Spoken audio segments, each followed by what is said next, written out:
So mga tol, matapos po nating maibalita sa previous vlog natin na natalo po ang kapatid ni Marlon Tapales na si Gabriel Tapales sa bansang Russia. Bigo po niyang masungkit ang IBF Asia Featherweight title.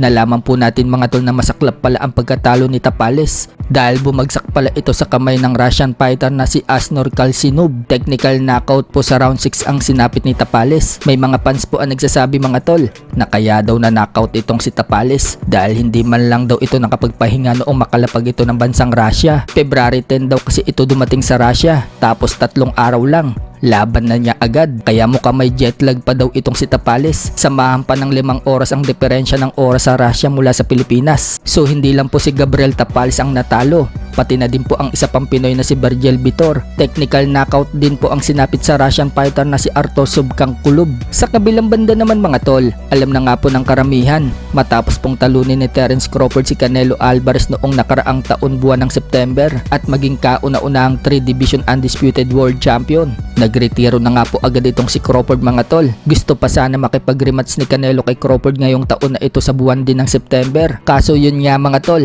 kahit na malaki pa sana ang kikitain ni Crawford sa rematch kay Canelo, sinabit na po niya ang kanyang gloves. So ikinatuwa po yan ng batikang trainer na si Joel Diaz. Sa panayam po kasi kay Joel Diaz ng Fight Hub TV, sinabi niyang masaya daw siya na nagretiro na si Crawford. Wika ni Joel Diaz, maraming tao daw ang magagalit sa sasabihin niya. Kung makikipag-rematch daw kasi si Crawford kay Canelo, magiging miserable daw ang buhay ni Crawford pag natalo daw ito sa susunod. Kaya magiging miserable daw ang buhay ni Crawford. Lagi daw paborito itong si Canelo. Gagawa daw sila ng paraan para manalo itong si Canelo sa susunod. Kung babalik nga daw tayo sa nakaraan, naalala daw niya noong manakaut daw ni Marquez itong si Pacquiao. Sinabi niya kay Marquez na i-close na daw nito ang chapter at magretiro na. Maganda daw kasi ang execution ng pagkapanalo ni Marquez kay Pacquiao dahil kung lalaban pa daw ulit itong si Marquez at matalo, mawawala daw yung value ni Marquez noong manakaut nito si Pacquiao. At yun ang nangyari, dumating daw itong si Bradley.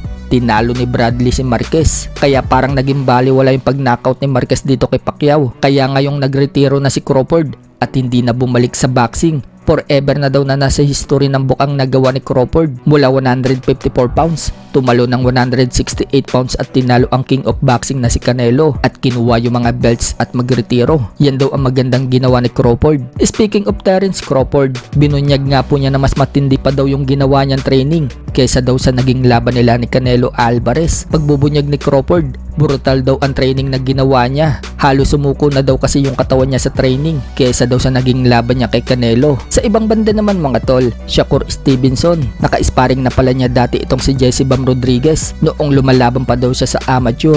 Wika ni Shakur, napakaliit daw ni Bam Rodriguez na umaka-sparring niya ito. Pero nagulat daw itong si Shakur mga tol na napakalakas daw pala ng kamao nitong si Bam Rodriguez. Noong tamaan daw siya sa bodega, naramdaman daw niya na napakalakas nitong si Bam Rodriguez. Napakaliit daw, pero malakas daw yung suntok sa timbang niya. So ito nga po yung pagkakasabi ni Shakur Stevenson mga tol. Sparred Bam a long time ago. He was little. I'm like, man, you know, it's a little dude. I'm playing around. Yeah. Motherfucker caught me with like a good bite shot. Boom. Like, damn. Like, how the hell this little dude punch harder than people like my weight?